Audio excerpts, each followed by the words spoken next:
Happy late Thor Thursday, everybody. My name's Skrillboy TGDM Vids. Skrillboy's TGDM Vids, that is. And today we are going to be talking about problems and a film. Now, sadly, this is not my ending to the Doctor Strange and the Multiverse of Madness Fixing It series, but don't worry. I promise you, I will finish that. Now, before we get into today's video, I want to ask you to please subscribe because my YouTube Studios subscribe people tells me that only 2% of you that are watching are subscribed. And the other 98%, oh no, is not subscribed. So do me a favor. Subscribe, like, and comment for me, please. It helps the channel out well. Okay, so if we're not fixing Doctor Strange and the Multiverse of Madness, then what are we fixing? Well, that's a simple question. Thor, Love and Thunder. Now, I don't want to go on saying that Thor, Love and Thunder is a bad movie. I enjoyed most of it. I mean, like, it's an 8 out of 10. It's a solid 8 out of 10. It's one of the MCU's more unique adventures. But I felt like there were just some big gaping issues that really held it down from really, well, being up there with Ragnarok. If you don't know what Ragnarok is,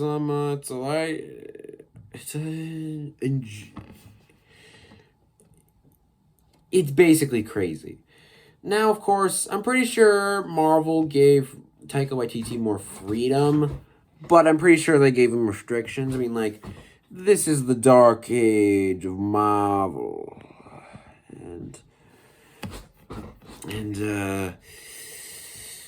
if you haven't been catching up, yeah.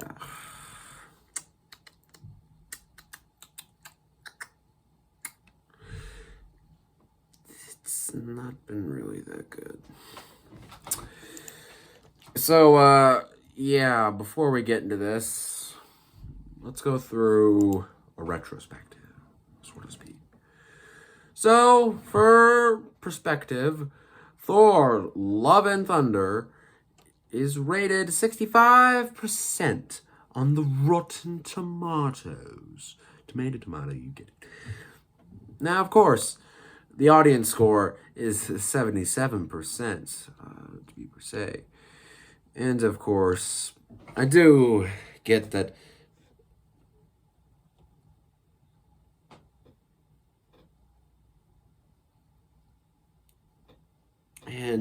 I do get that people like it, and I do really do credit Natalie Portman and Christian Bale bringing the thunder to the script, but of course, on Rotten Tomatoes, well, let me just read. For one just casual viewer of the Rotten Tomatoes, she says, and I quote it, Thor Love and Thunder is lacking in both love and thunder, and could have used more dramatic tension and more palpable affecting stakes.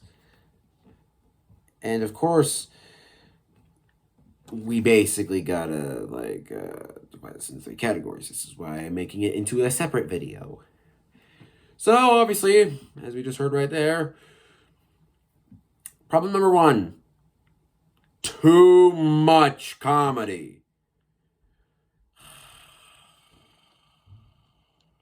All right, let's look at some of the top critics and how they reviewed it. Now, of course, I do understand that some critics even give it like a 3.5 or 5 out of 5.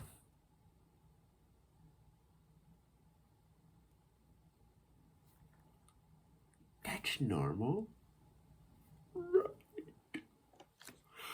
Anyways, although the top 4 reviews are from top critics, as always, and here are just 2 of some of the many reviews.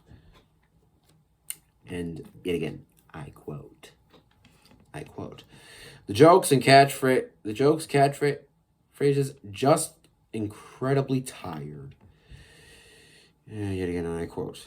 You may feel as if Taika Waititi's hammer is hitting over the head. And I quote. The film passes through the nervous system without delivering any sustenance or even leaving a residue. And by far the biggest one, for a movie seemingly made with the sole purpose of interesting as many goofy gags per minute as possible while employing a healthy dose of vivid colors and rousing GNR hits, Love and Thunder is shockingly lethargic, which is really just another way to describe the movie as it sucks. And surprisingly, this is actually 1% lower than Thor: The Dark World, which was previously the worst Thor film according to Rotten Tomatoes. I mean, like, it tries to be Ragnarok Redux, but this movie is just not enough for people who are just sort of coming to get a good movie. I mean, like, why? I mean, like, I didn't need to pull up Ragnarok again. It feels like this whole video I'm going to pull up Ragnarok. I mean, like, Ragnarok is a certified fresh film with 93% and an 83% audience score. It's even certified fresh. And the top reviews are pretty much good. Beautiful film with the serious energy, directed by Taika Waititi, with crackling script. Thor Ragnarok is a heap of fun. Cue immigrant song. And I quote. And there's only like one negative review on the front page. I mean, like, compared to Thor Love and Thunder, where it has like 266 like negative reviews, it only has 30 rottens. And it just shows you how just vastly different Ragnarok was received. I mean, like, I don't need to just go on forever. Ragnarok defined the Thor franchise and pushed it into the forefront. And really, it struck a good balance of comedy, and really, it just took, although it was funny, it was still taken seriously as a film. I mean, like, the story was beautifully crafted by Waititi. Now, of course, Love and Thunder, on the other hand, Waititi was given more freedom in the comedy. Oh, God. Does it show? So, how do we fix this? Well, of course, let's start with the different types of gags. Of course, the subtle gags that don't work, chop them out of the film. And some of the more bigger jokes that are supposed to, well, land, maybe just cut out the ones that don't land.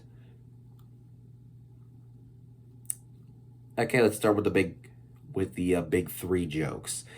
Number one, the screaming goats. By far the most annoying and most memed part of this movie are Thor's goats.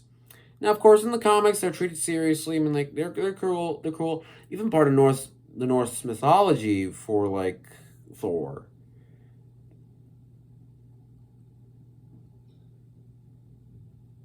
You think that what's gonna happen in a film directed by Waititi?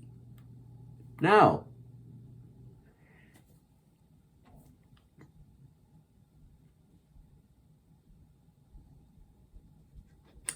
They just scream like the goat meme. Yeah, remember that meme where the goat screams uncannily like a human? Like an actual human?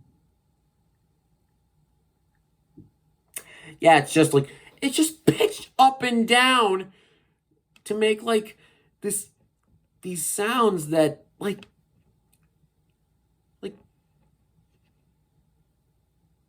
like it should. I mean, like, here's how I would have done it. Like, just like make the screaming goat gag like just like a minimal gag. Like, maybe once Thor says that maybe we'll cook them, or if they don't stop screaming, we'll use them for use their fur, maybe something along the lines of killing them. From that point, or just a very threatening, like one liner, then the goats just shut up and just don't scream like that for the rest of the film.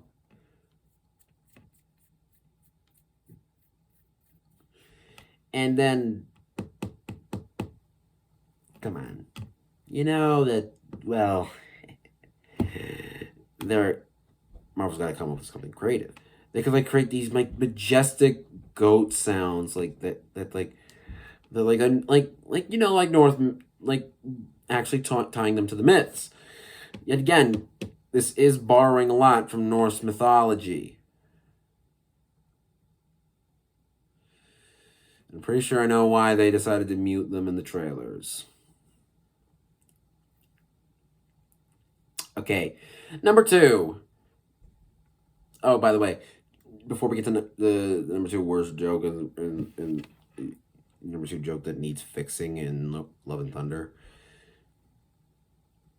it's just like a little minor thing, but the catchphrase joke does need to be toned down a little bit, or maybe just taken like a little bit more seriously, like maybe reduced to a minor gag. All right, number 2, second worst joke in Ragnarok: Thor's hammers being sentient and having feelings. Cut that from the cut that. Thor just having like a hammer that just like him with like having a relationship with his hammer with Mjolnir, like maybe just like also the I gotta mention that the return scene is just bad.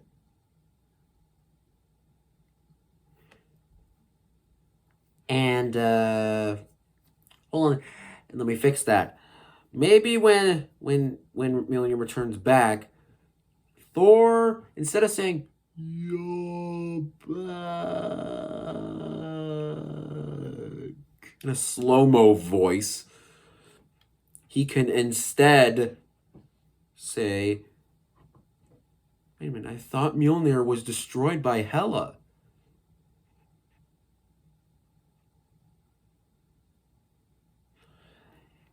And right you are. And then he starts frantically trying to bring Mjolnir to him. And then when finally he thinks he has Mjolnir, then you can just like insert the joke that now Mjolnir is belonging to someone else. Also, wouldn't Thor remember about him saying that you know, I'll get to that in when we go in depth about how the comedy ruins Chris Hemsworth's Thor. But overall, just cut the hammer gags. And then the third one. And this is objectively my opinion. But please do not hate me for it. So yeah, I think the number 1 worst joke in Thor Love and Thunder is Korg.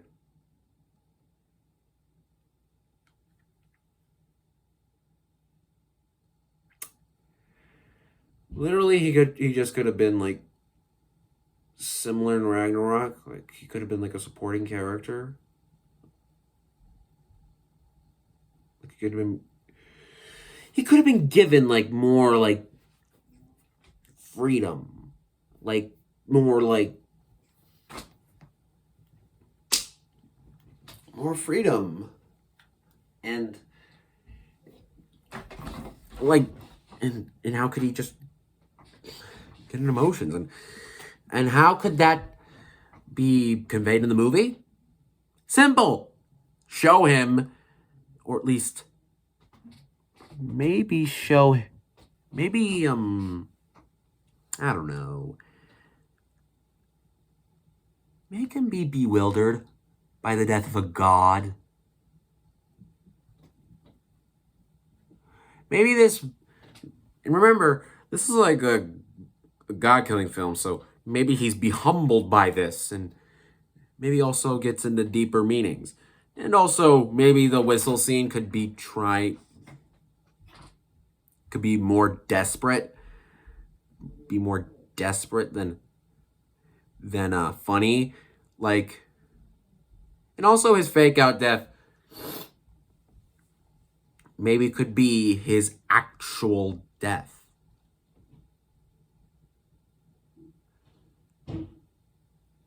Maybe this changes Thor,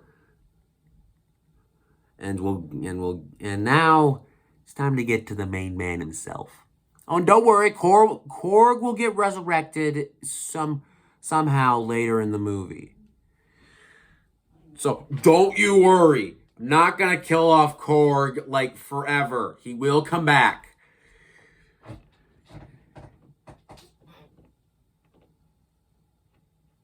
Alrighty. Let's talk about Thor. Why is he a man-child? Why the hell is he a man-child? Wasn't the whole point of like his character in Ragnarok, Infinity War, and Endgame being that he's just like a man, a guy who's lost so much that he just uses comedy to try and hide it. And that's where I also get to like a minimal point. Like maybe the Guardians could have been used like a little bit more. Like maybe they could have come back for the finale. Like literally, they're like only used for like one scene and that's it. Also, James Gunn could have definitely helped with White ETs. With what ETs. No. Let me rephrase that. Gunn could have helped with the whole movie. Because, yet again, although Guardians Volume 2 is kind of like Love and Thunder, it still takes serious themes very, very well seriously. Seeing Chandler tends to disagree with me on that, because literally his wife hates it. But yet again, hey, that's my opinion. You can't. Plus, everyone else loves Guardians too. Now please, respect your elders. Anyways, why doesn't Thor do squat? Literally, I think he's a little bit changed. How about when he... Okay, this is what I'm talking about. How about when he meets... like the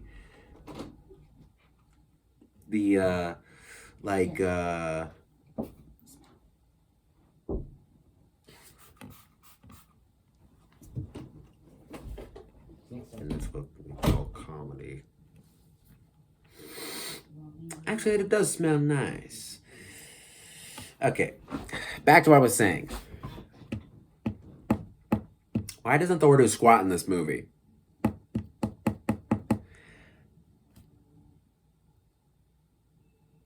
Well, he could be humbled. Like I was saying, he was like a guy who tried to hide his real emotions by just doing jokes. Maybe this could be like explored in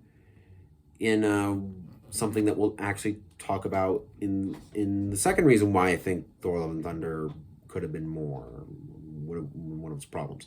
Okay, so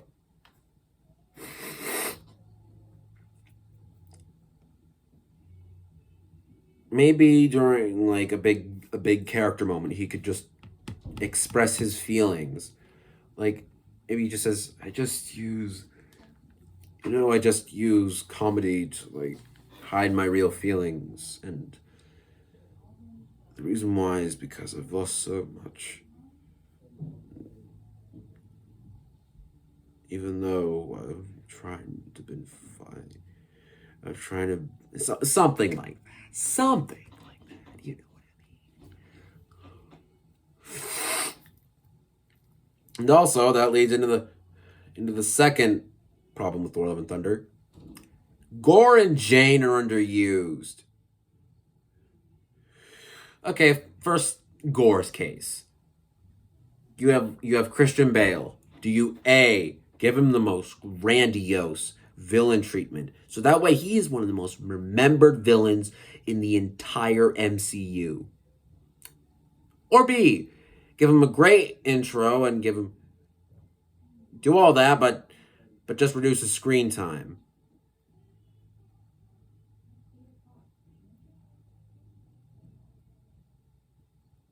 What do you think Waititi chose?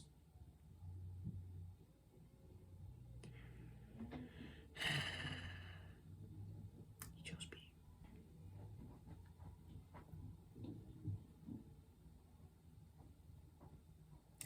Gore could have been more. we needed to make that a hashtag. Gore could have been more. Okay, but still.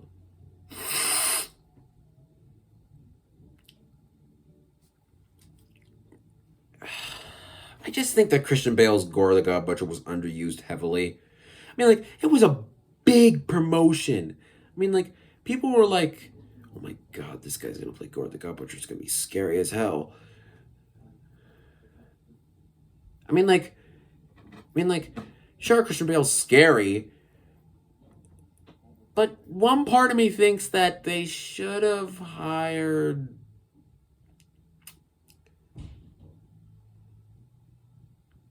Tom Curry. I mean, like, he's scary as hell, so yet again, that wouldn't have. You know what? I'm happy if we got Christian, because then it would have made Thor Love and Thunder too scary. MCU's next horror movie. Hey, if you wanna check out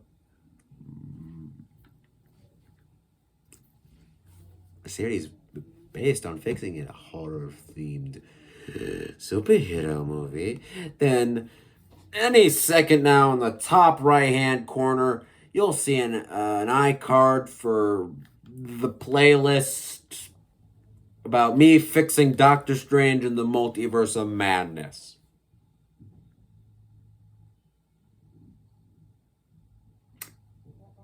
And go ahead, watch it. I'll be waiting.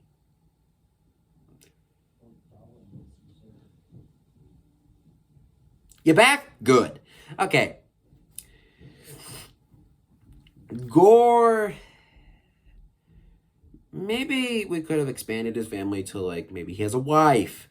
Maybe he has a son. And honestly, that just would have been. And honestly, it would have just been sad to see him going through all this emotional trauma, then just finding this oasis, and finding, like, the careless god. And then. Like.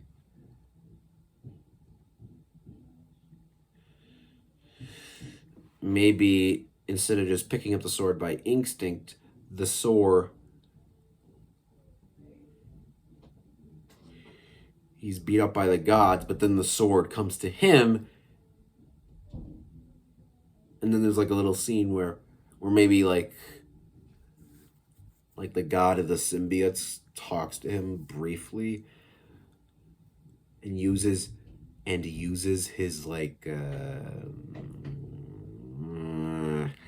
like uses his motive of killing off the gods to like try and sabotage the whole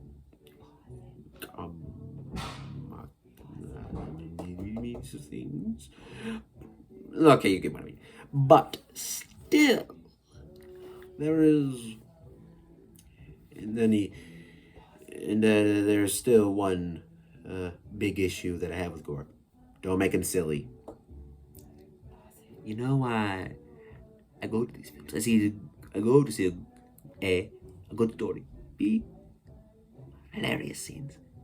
And C, a good villain. But also, I also come to this film. I wanted more from the mighty Thor. And why is that? Well, if you don't know, in the comics,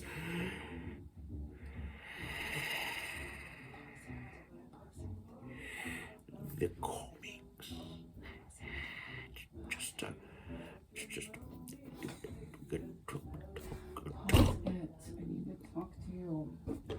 how about when I'm done recording, you can talk to me? Well, if I pause it. Where were we? Oh, yes. We were about to talk about Jane Foster.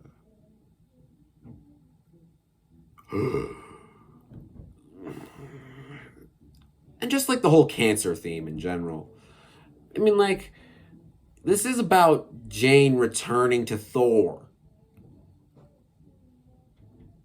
I mean, like, if you're gonna have, like, this character that everyone's been clamoring for to return, then make it grand. Maybe just show us a day in the life of Jane Foster with her dealing with her cancer. And maybe show us throughout this film that like Thor, while he's trying to hide his true feelings, she's trying to hide that she has cancer. Maybe show that maybe she's not worthy enough to, like, maybe, you know, like, maybe she's, like, struggling at sometimes with battles. And also, I really think that Jane and Thor's relationship really needs to be, like, one of the focus centers. I mean, like, I know you can do it, YTT. And guess what? Maybe James Gunn could help you. I'm saying it's that easy. It is literally that easy.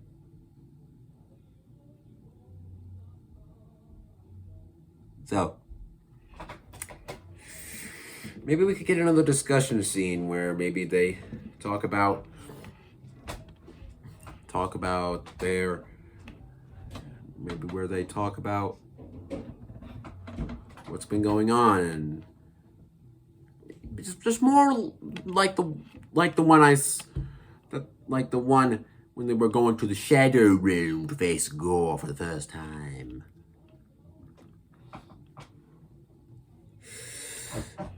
And really, please, don't add any comedy. It would be too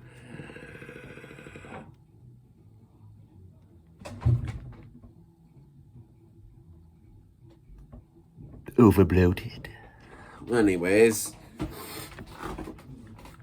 also maybe in the post-credit scene when she meets Heimdall in Valhalla, she could be in like a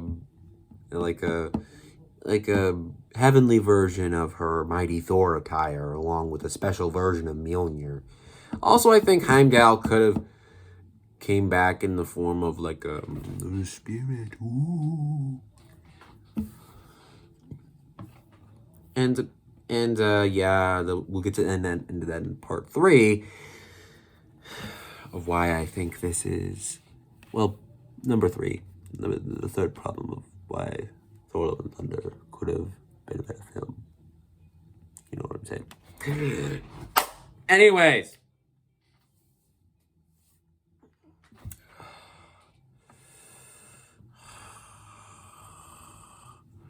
You know what, how about we get into it right now? You see, maybe there's like a moment where Thor just feels like he's like failed everybody. Like he's failed he's failed the gods. Also, maybe make Zeus more serious about these gods dying. But still, yet again, he is kind of a jerk in actual Norse mythology. I mean Greek mythology. In myths. It's your can of oysters. Argue with me. Okay. So, why don't we talk about why Odin, Heimdall, and Thor's mother could have been in a inspirational scene where Thor just feels like he's like, where Thor just feels like he doesn't know what to do, and all this time he's been hiding his true self from people, and only in the moments of heroics he shows his true self. He could show his true self. And maybe this is like a recurring theme throughout the film, where he just has times to himself where he just doesn't feel, and maybe he, throughout the film, he starts to show his true self, and yeah, like the conversation I mentioned earlier with when I was talking about Jane, really there should have been a conversation at an omnipotent city where like a private conversation where like Thor and Jane talk about like, what's been going on, and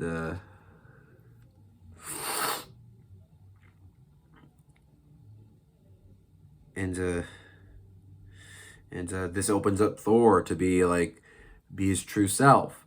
And again, this is like a finding yourself film, and it should be like asking the philosophical questions.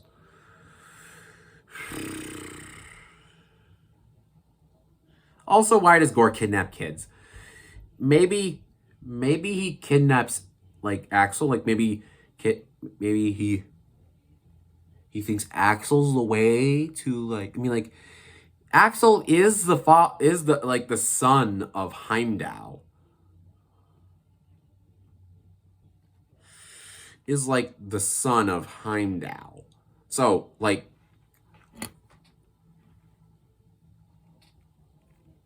he could have an ability to I don't know, open a freaking gate to eternity.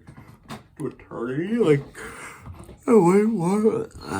Don't make Stormbreaker like that. Just don't make Stormbreaker the thing. Maybe it's a combination of Stormbreaker and Axel.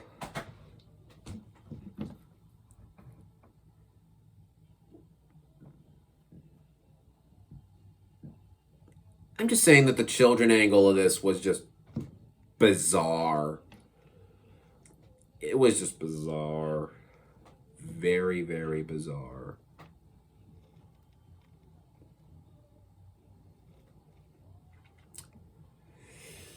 And maybe there's a moment in the film, in the finale, where like I said, the Guardians could help Thor in the finale with Gore. Maybe Peter hands Thor a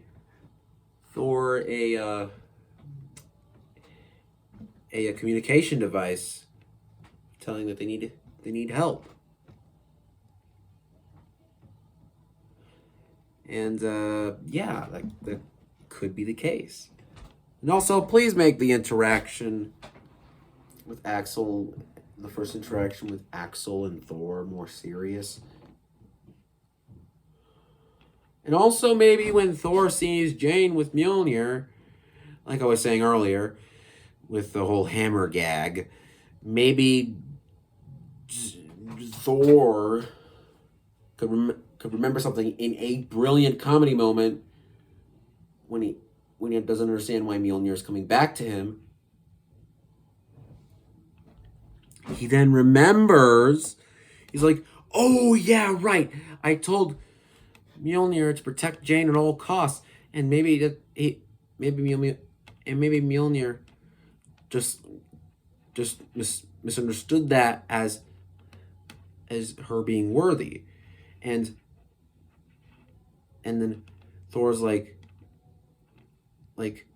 and she did do well against those monsters. Maybe I better leave her with Mjolnir. Maybe I better leave Mjolnir with Jane. It's protecting her after all.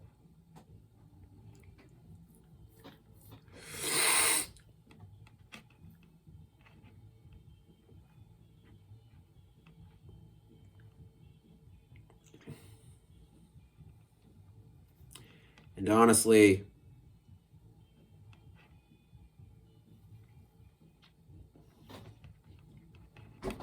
this is all great and dandy, but there is still one element that is missing, that is key to every Thor movie. Where the hell is the God of Mischief? Number 3, where the hell is Loki? Tom Hiddleston's character of Loki literally was wasted.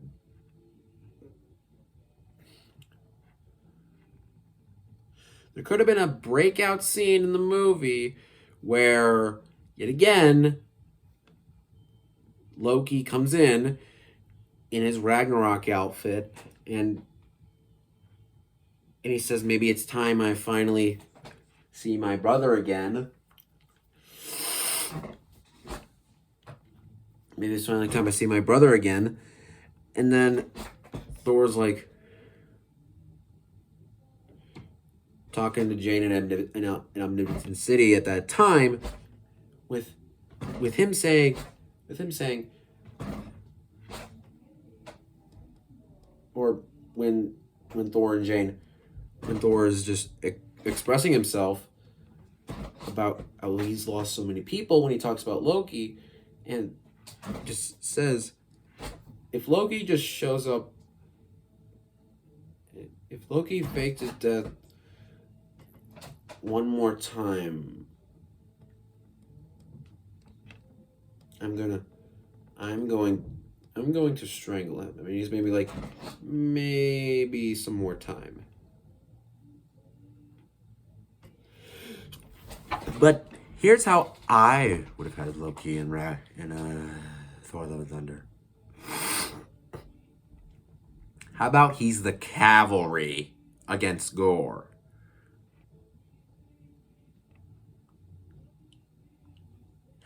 Would that be nice?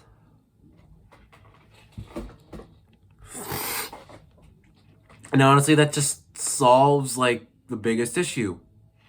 I mean, even if it, even with the first 2 Thor films, even though they were boring, Tom Hiddleston brought the thunder and really he really deserved the TV series of his own.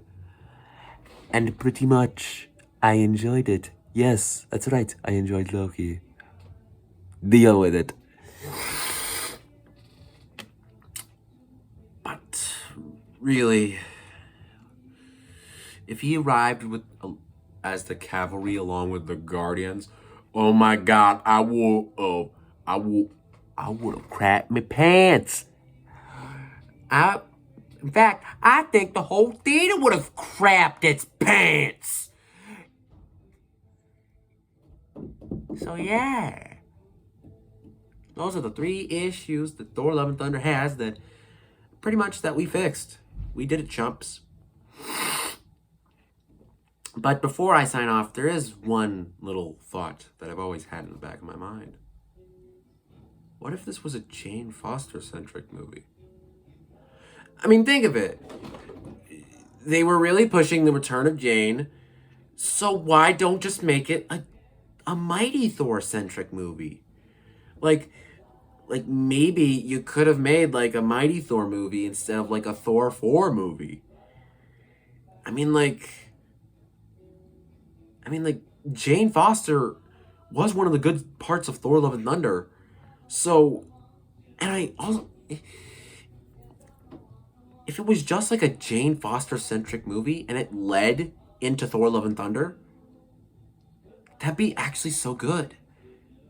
And